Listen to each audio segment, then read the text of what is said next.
भोंदू अशोक खरातचा मुलगा Harshvardhan खरातचा phone not reachable, पोलिसांची परवानगी न घेताच सोडलं शहर।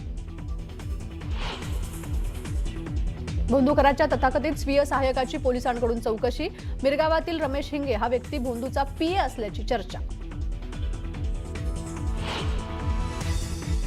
नाशिक खंडणी प्रकरणातील फिर्यादीच लैंगिक शोषण करणारा आरोपी, 63 वर्षीय आरोपीला अटक, 121 अश्लील व्हिडिओ समोर, तर फॉरेन्सिक टीमच्या मदतीने पोलिसांकडून ऑफिसची तपासणी। बारामतीत ज्याला लढायचंय त्यानं लढावं, जनता कुणासोबत आहे हे सर्वांना माहीत, जय पवारांचा नाव न घेता काँग्रेसला टोला।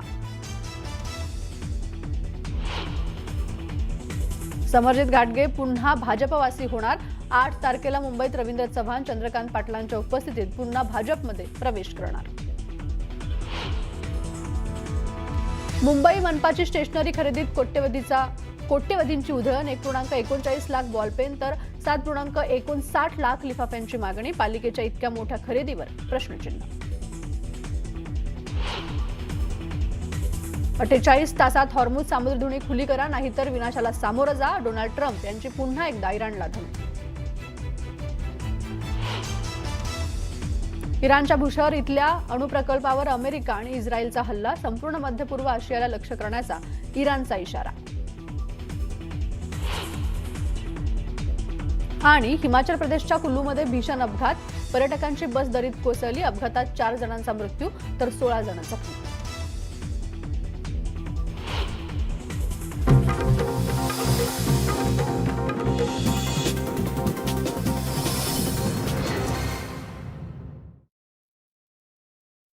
ज्योतिष सांगण्याच्या नावाखाली भोंदू अशोक खरातनं कोट्यवधींची माया जमा केली होती, त्याचा शोध आता तपास यंत्रणांकडून घेतला जातोय।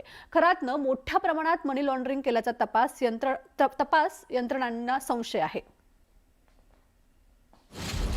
हवाला भोंदू खरातचा हात,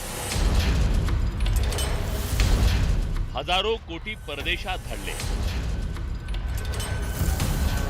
नेते अधिकाऱ्यांच्या पैशांची हेराफेरी, नाशिकच्या भोंदू अशोक खरातनं मोठं आर्थिक साम्राज्य उभं केल्याचं हळूहळू पोलीस तपासात उघड होऊ लागलंय। राज्यात अनेक ठिकाणी त्यानं संपत्ती खरेदी केली, नाशिक आणि अहिल्यानगर जिल्ह्यात त्यानं संपत्ती खरेदी केल्याचं पाहायला मिळतंय। अशा शरद पवारांच्या राष्ट्रवादीचे आमदार रोहित पवारांनी सोशल मीडियावर एक पोस्ट शेअर केली। खरातनं हवालामार्फत परदेशात मोठ्या प्रमाणात रक्कम पाठवल्याचा संशय व्यक्त केलाय। भोंदू खरात ऑस्ट्रेलिया, दुबईसह 4-5 देशांमध्ये हवालाच्या माध्यमातून मनी लॉन्ड्रिंग करत असल्याचं, तसंच खरातनं भ्रष्ट अधिकारी आणि भ्रष्ट राजकीय नेत्यांचे हजारांहून अधिक कोटी या देशांमध्ये पाठवल्याचं कळतंय। खरात हा केवळ भोंदू नाही तर एक मोठं नेक्सस आहे, त्यामुळे या प्रकरणाची केंद्रीय संस्थांनी सुद्धा चौकशी करणं गरजेचं आहे। हा विषय राष्ट्रीय सुरक्षेला सुद्धा आव्हान देणार असल्यानं राज्य सरकारकडे पुरेसे पुरावे आले असतील तर गृह विभागानं देखील या प्रकरणाचा राजकीय गोळाबेरजेसाठी वापर न करता सखोल चौकशी केली पाहिजे। असो, या प्रकरणातही ईडी सारख्या यंत्रणांना जाग येईल अशी अपेक्षा। अशोक खरातच्या प्रत्येक व्यवहाराची चौकशी केली जाते। या पार्श्वभूमीवर खरात सोबत काम करणारे तपास यंत्रणांच्या रडारवर आलेत। खरातचा तथाकथित स्वीय सहाय्यक रमेश हिंगे याची शिर्डी पोलिसांकडून कसून चौकशी करण्यात आली। खराचे आर्थिक व्यवहार खणून काढण्याचा प्रयत्न पोलिसांकडून सुरू आहे। खराची संपत्ती पाहता त्याचं हवाला कनेक्शन पुढे येण्याची शक्यता नाकारता येत नाही। Bureau report, news 18 Marathi. पुढचा रिपोर्ट बघूयात। भोंदू अशोक खरातच्या संपर्कात असलेल्या नेत्यांची यादी वाढतच चालली आहे। यात सत्ताधारी आणि विरोधी पक्षातील बड्या नेत्यांचा समावेश असल्याचा दावा केला जातोय। या नावांमुळे राजकीय वर्तुळात चर्चेला उधाण आलंय। भोंदू खरातचा कुणाकुणाला कॉल, कोणकोणते नेते खरातच्या संपर्कात, भोंदू खरातचं राजकीय कनेक्शन, अनेक महिलांवर लैंगिक अत्याचार करणाऱ्या भोंदू अशोक खरातचं राजकीय नेत्यांसोबत उठबस होती। अनेक नेत्यांनी खरातच्या ईशान्येश्वर मंदिरामध्ये पूजा घातलीये, हे आता लपून राहिलेलं नाही। आध्यात्मिक गुरु बनून खरातनं बड्या नेत्यांचा विश्वास संपादन केला। राज्यातले काही वजनदार नेते त्यांच्या संपर्कात असल्याचं बोललं जात आहे। सामाजिक कार्यकर्त्या अंजली दमानिया यांनी अशोक खरातच्या संपर्कात असलेल्या काही नेत्यांची नावं शुक्रवारी जाहीर केली होती। त्यात आता आणखी 2 नेत्यांची भर पडली आहे।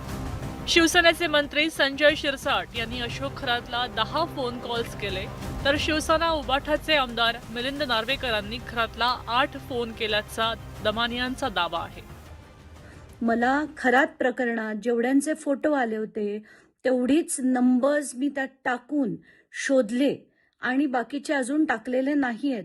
असंख्य नावं येतील त्याच्यात आणि पुढे जसं आपल्या मिलिंद नार्वेकरांचं नाव हे मला काल संध्याकाळी जेव्हा मी हे ऑडिओ झाल्यानंतर तुमच्या गटातल्या मिलिंद नार्वेकरांचं सुद्धा नाव मिळालं होतं, ते सुद्धा मी माझ्या त्या व्हॉट्सॲप ग्रुपवर टाकलं होतं, पण त्याच्याबद्दल मी बोलले नव्हते कारण सकाळी माझा एक ऑडिओ झालेला आणि दिवसभर बोलायची मला सवय नाहीये।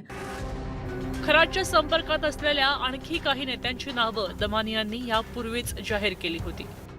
त्यामध्ये महिला आयोगाच्या माजी अध्यक्षा रुपाली चाकणकर, प्रतिभा सी, उपमुख्यमंत्री एकनाथ शिंदे, मंत्री चंद्रकांत पाटील, राष्ट्रवादीचे प्रदेशाध्यक्ष सुनील तटकरे आणि मंत्री आशिष शेलार यांच्या नावाचा समावेश होता असा दावा दमानियांनी केला। आत्ताचे महाराष्ट्राचे उपमुख्यमंत्री एकनाथ शिंदे यांचे तब्बल 17 कॉल्स हे अशोक खरातांना नॉर्मल सेलफोनवरनं झाले होते। आता व्हॉट्सॲप किती झाले आणि इतर किती झाले मला माहीत नाही, पण 17 कॉलपैकी 10 इनकमिंग आणि 7 आउटगोईंग कॉल्स होते, ज्याच्यात सगळ्यात जास्त वेळ हे 21 मिनिटं यांच्यात संभाषण झालं। कोणता नेता किती वेळा खरातशी बोलला आणि कोणत्या नेत्यानं खरातला कॉल केला याचाही उलगडा दमानियांनी केलाय। त्यामुळे आता नव्या वादाला तोंड फुटलंय। शिंदेसाहेब सार्वजनिक जीवनात आहेत, लोकांच्या सुखदुःखाला धावून जातात। ते काय बोलले माहित नाही, पण एक सनसनाटी अंजली दमानी, खरं म्हणजे अंजली दमानीलाच कस्टडीत घेतलं पाहिजे आणि तिला विचारलं पाहिजे की तुला हे कॉल कुठून मिळाले। एखाद्याच्या मोबाईलचे किंवा एखाद्याच्या लँडलाईनचे कॉल अशा पद्धतीने काढता येतात का, याचाही शोध घेतला पाहिजे। उद्या कुणी कुणाचे कॉल काढेल आणि सगळ्यांचं खाजगी आयुष्य उद्ध्वस्त होऊन जाईल।